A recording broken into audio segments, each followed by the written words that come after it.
Hello everyone, Mike here, and today I'm going to do something new for me. I've seen a lot of people post videos where they take storylines from pro wrestling and tell how they would rebook them. I'm going to do something kind of like that, but a little different. There are a lot of rumors of things that would have happened or maybe should have happened, but never did. So I'm going to go through some of those possibilities and tell how I would have told the stories. And we're going to start off in 1993. Of course, Hulk Hogan gone.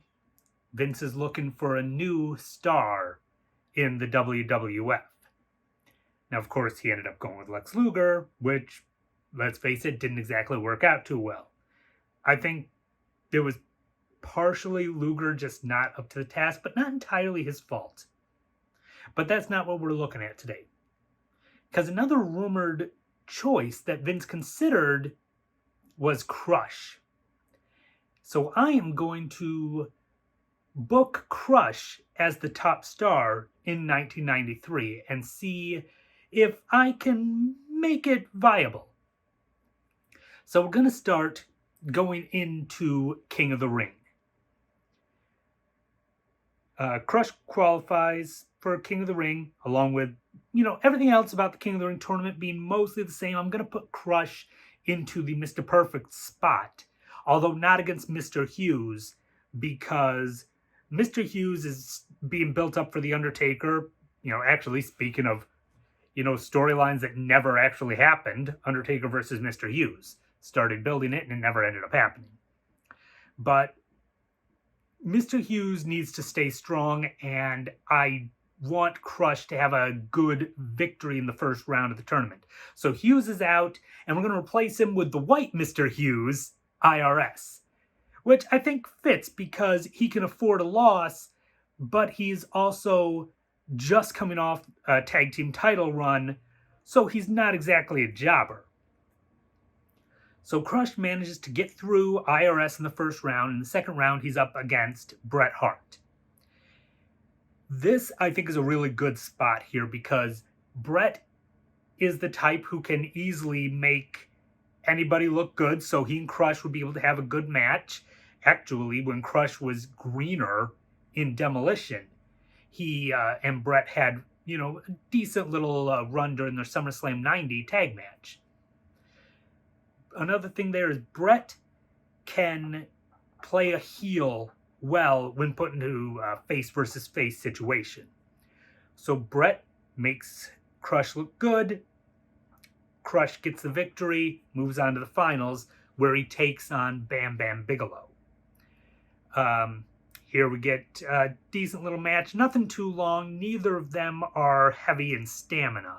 So we don't want to go too long. Get Crush our victory. Crush is the King of the Ring. No Jerry Lawler involvement. Just Crush standing tall as King of the Ring, building momentum. The next step is the Stars and Stripes Challenge on the USS Intrepid. The whole Any American Athlete challenge to try to body slam Yokozuna. Now, leading into it, Crush is starting to be built as a favorite. He's fighting bigger guys, body slamming them, showing his power, building himself up, so that when it comes time for the challenge, people see him as a viable contender. So Crush comes out for the challenge, and Yokozuna and Mr. Fuji clearly are not keen on letting him do it. They are very nervous about it. So they keep procrastinating, they're stalling, and eventually Fuji starts distracting Crush, and Yoko attacks it. Just, beats him down a little, turns, raises his fists, all proud of himself.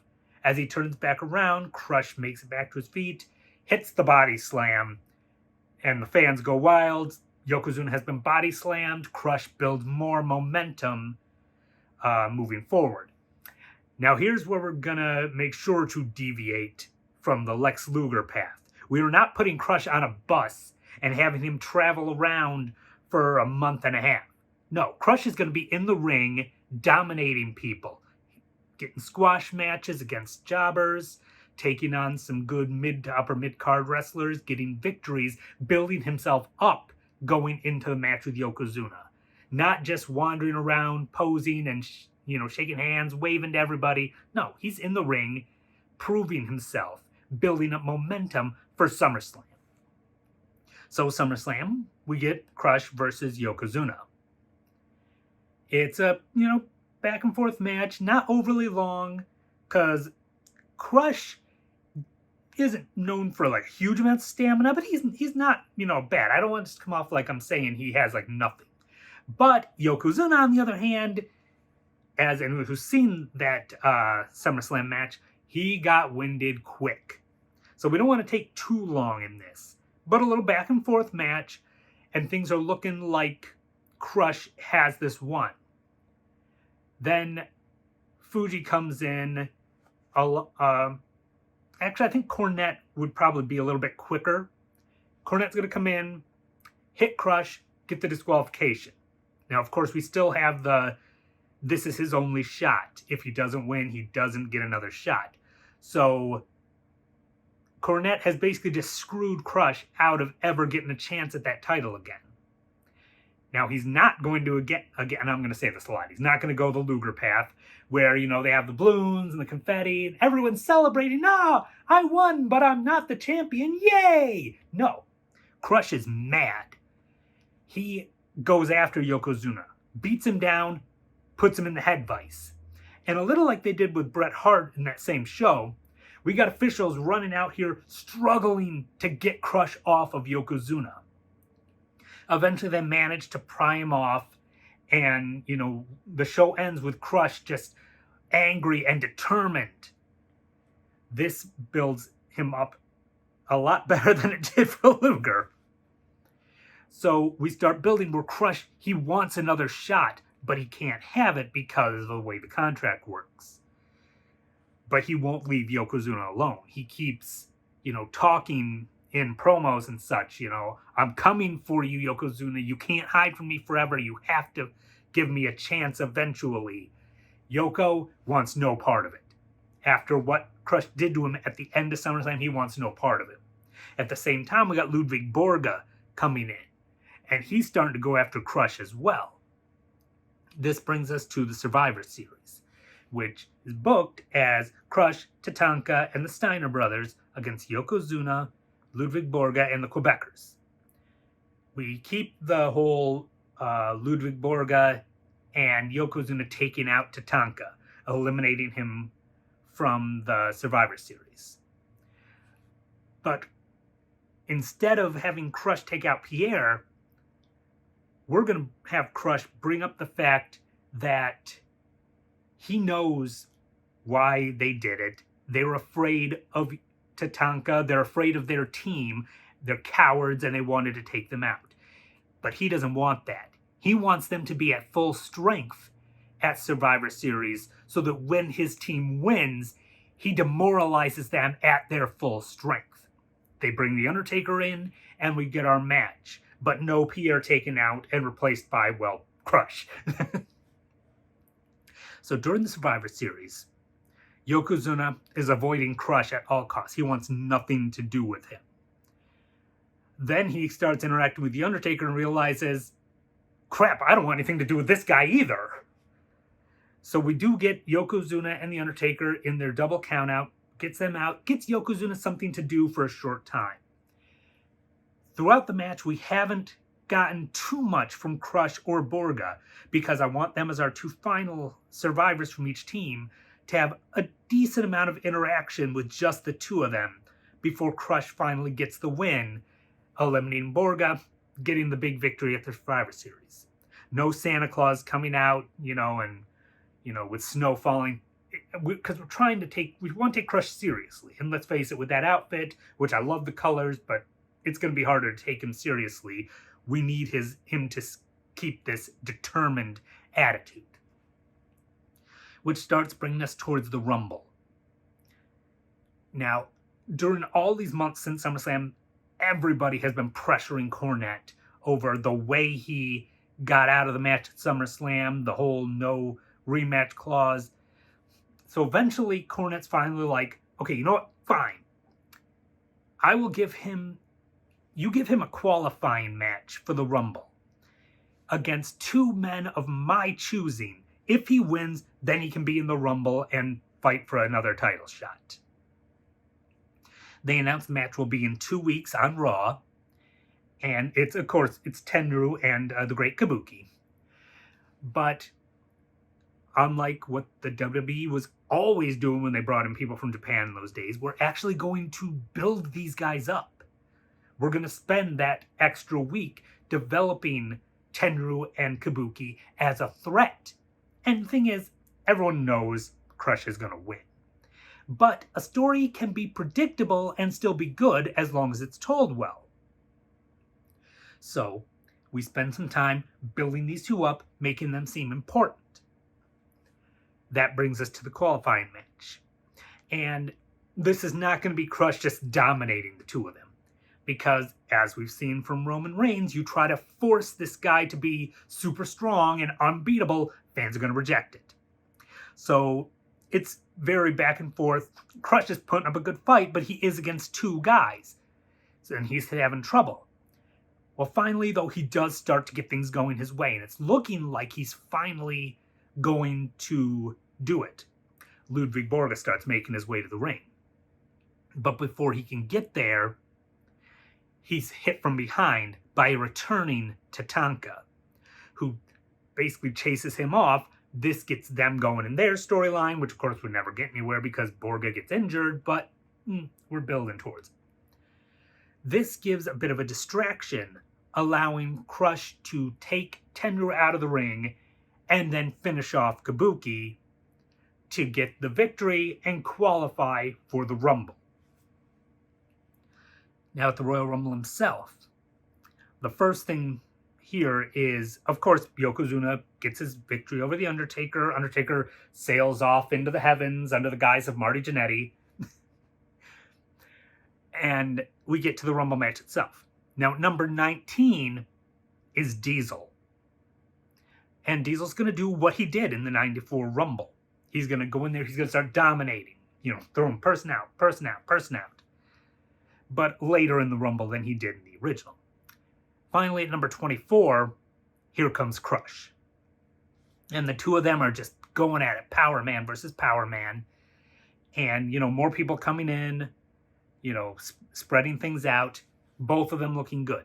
Finally, at the end, it's down to two people. Again, Crush and Diesel. The Diesel who's been dominating this Rumble, and Crush who has all this momentum coming in and has been pretty dominant in the Rumble himself. They go back and forth. Pretty good bit of work between them. Eventually, Crush manages to get Diesel out. Crush wins the Rumble. Now, Diesel has come off looking very strong. You build on this, and he's a viable, big contender for later on down the year. Which they kind of did, though I might want to build him a little more to make him a good monster heel going into future title matches. But Crush now has his title shot. WrestleMania, he gets his rematch with Yokozuna for the title. Realizing the trouble they're in, Fuji and Cornette start training Yokozuna to be more vicious, more brutal, nastier.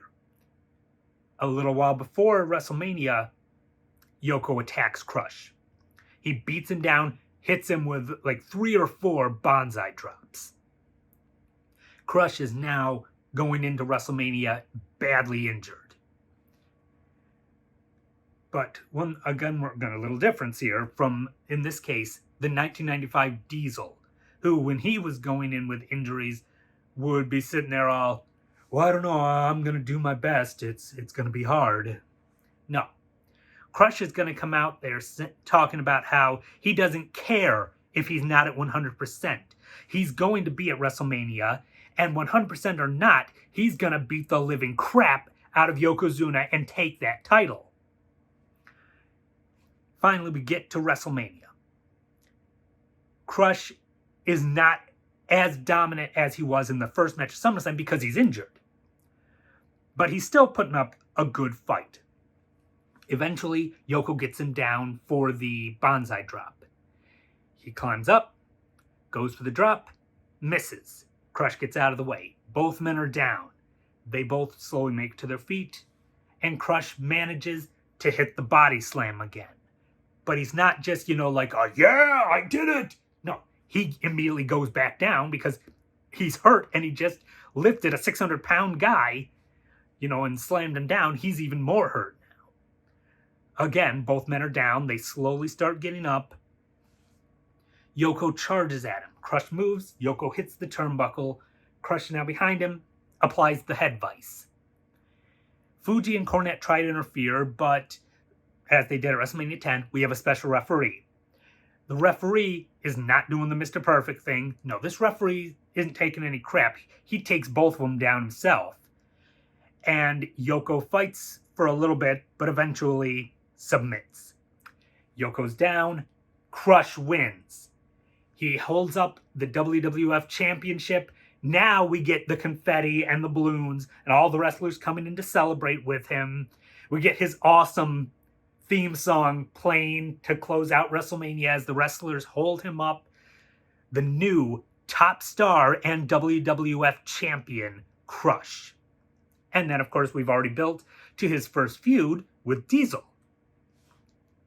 And that is how I would book Crush into the top spot in 1993. So what do you guys think? Do you think I booked it pretty well? Would you have done it differently if you were going to put Crush in that position? If so, tell me in the comments how. I'd love to see how other people would work this program out. All right. I've got some other potential storylines I'm going to be sharing in the future if this one does well. But that's all I've got here. So, until next time.